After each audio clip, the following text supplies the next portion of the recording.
October is Pregnancy Loss and Infant Death Awareness Month. So today in Mental Health and Me, we're talking more about the toll it can take on your mind.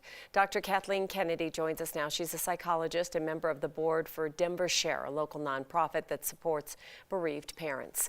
Thank you for joining us. Miscarriage and infant loss isn't just something that the body goes through. It can be a really significant trauma for a lot of people.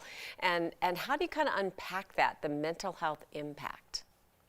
Well, I think it's so important to understand that this is a trauma of such significance. And a lot of symptoms that appear are actually just strong emotional responses to a very tragic loss. So we will see typical trauma kinds of symptoms, like lack of concentration, intrusive thoughts, nightmares, kind of ruminating about the events leading up to it.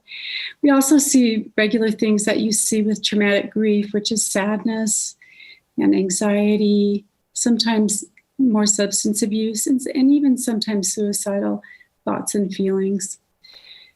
When we talk about this and those symptoms, this is also something that there's kind of a stigma about it. A lot of people haven't talked about it for many, many years. You just didn't mention this. Is this getting any better? Are people feeling more comfortable about discussing it?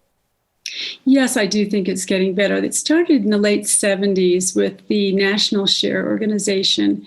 They started to educate both physicians, nurses, counselors, anyone that was coming in contact with couples who had lost a baby at any stage, miscarriage, through a difficult decision, stillbirth, sudden infant loss, and loss right after birth, and begin to give bereavement care and concern and kindness and help in many ways. That started in the late 70s.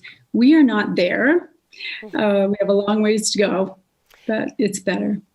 When you bring this up, first of all, I'm really glad you said couples, because I think two people grieve in different ways, and it's difficult for both.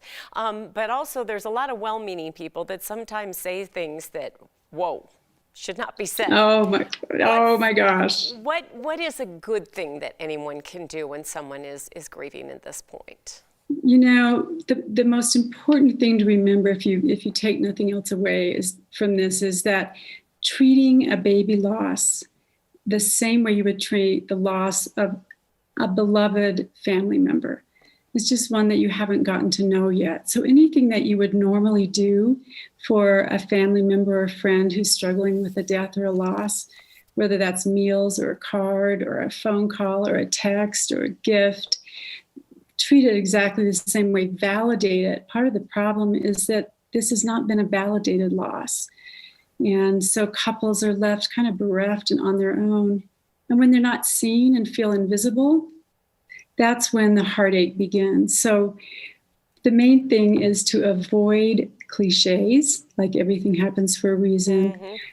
Avoid anything that starts with at least. At least you're young. At least you know you can get pregnant. At least you have children at home. At least you know one of your twins survived. These are minimizing messages rather than validating the heartache and the trauma of this kind of a loss. Thank you. Dr. Kennedy was really, really helpful. Thank you, and thank you for shining a light on this. It's so important to so many people. Thank you so much for having me.